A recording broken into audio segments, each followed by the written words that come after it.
সে শ্বশুরের জায়গায় যদি অন্য কিছু হয়ে যায় তখন বলতেছে, এটা অনেকবারই হয়, বলতে যে অনেক মেয়েরা আসছে, অনেক মেয়েরা আলতা করতে গিয়ে এরকম হয়ে গেছে, তো জামাই পাশে না থাকার কারণে আমাকেই দেয়। তো একবারে ফ্রি হয়ে গেল আর কি।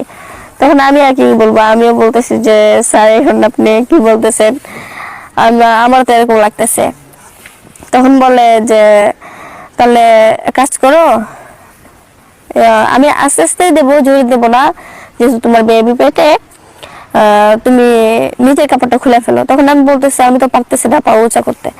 তখন উনি বলতেছে আচ্ছা ঠিক আছে আমি খুলতেছি। এটা বলে সে আমার নিচের পেটিকোটটা খুললো, মানে ছায়া যাকে বলে পেটিকোট, ওইটা খুললো। খোলার পরে সে মানে নিজ দিকে তাকিয়ে বলতেছে যে জায়গাটা অনেক পরিষ্কার আছে, মানে এই জায়গাটার ভিতরে কি আমি আমার লাঠিটা দিতে পারি? তা আমি বলতেছি সবকিছু করা হয়ে গেছে, এখন আপনি লাঠিটা দিবেন এটা আবার প্রশ্ন করতে হবে, আপনি দেন। তো বলার সাথে সাথে স্যার আমার কাপড়টা খুলে, তার কাপড়টা খুলে তার বেবি বেটা হওয়ার পরে খুব কাছে আসে, আবার কম, মানে সে অনেক ভয় পেত। তো উনি যেহেতু ডাক্তার, উনি তো বুঝে শুনেই মানে ধাক্কা দিবে, তো উনি আস্তে আস্তে করে দিচ্ছিল, আমার অনেক ভালো লাগছিল। তারপরে যে আমি দেখতেছি যেন মানে আমার অনেক ভালো লাগতেছে, অনেক সুখ পাচ্ছি। তখন স্যারকে বলি যে একটু জোরে জোরে দেন। তখন স্যার জোরে দিতে লাগলো, মানে আমার ফিলিংসটা অন্যরকম ছিল। আমার ডাক্তারও মজা নিচ্ছিল, আমিও মজা নিচ্ছিলাম। তো ডাক্তার মাঝে মাঝে আবার হাত দিয়ে নাড়াচাড়া করতেছিল, আমার দুইটা ডাবি দৌড়ে দৌড়ে নাড়াচাড়া করতেছিল, অনেক ভালো লাগতেছিল। বলতেছে যে আমার তো হয়ে গেছে। তখন আমি তো বলতেছি আমার হয়নি। তখন সে বলতেছে যে এখন কি করা যায়, আমি কি বললেন। পরে সে এক মানে তার হাত দিয়ে আমার ওই জায়গাটার ভিতরে নাড়াচাড়া করতেছে। তখন আমার মানে কিছুক্ষণ পর আমারও হয়ে যায়। হয়ে যাওয়ার পরে মানে কি বলবো, দুজনেরই তৃপ্তি পেয়েছি। তো স্যার ওয়াশ করতে গেল, আমিও মানে ওখানেই শুয়ে আছি। আমার হাজবেন্ড আবার বাহিরে ছিল, ভিতরে আসে নাই।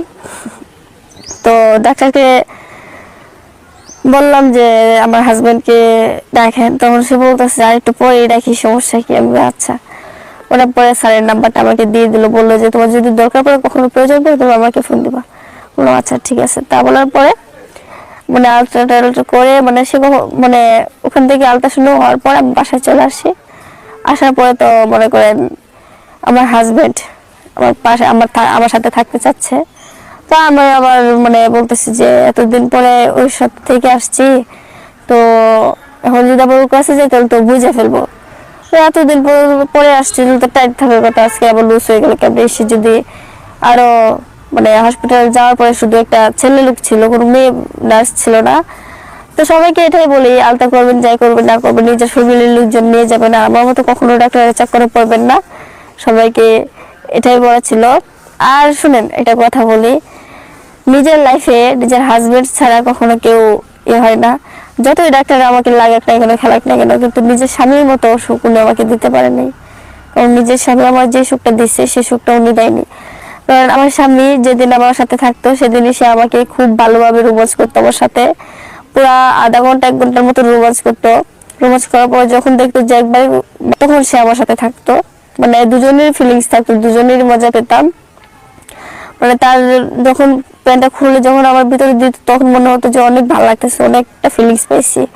মানে ভালো লাগার ভিতরে কোনো ত্রুটি ছিল না। স্যারেরটা তো মানে ডাক্তারটা তো ত্রুটি ছিল না, তার ভিতরে মজা পাইছি, এটা একবার ভুল না। কিন্তু স্বামীর মতো সুখ কেউ দিতে পারে না, এটাই হচ্ছে বড় কথা। আর সবাইকে এটাই বলি, স্বামীর সুখটাই সবাই বহন করেন। কোনো ডাক্তার মাক্তার এসে মানে যতই বলেন যে যতই সে জুনিয়র মানে জিনিয়াস হোক না কেন বা জুনিয়র হোক না কেন, কোনো দিক দিয়েই পারবে না। নিজের স্বামীর মতো পারফেক্ট কখনো কেউ হতে পারে না। তো সবাই সুস্থ থাকবেন, ভালো থাকবেন। আল্লাহ হাফেজ।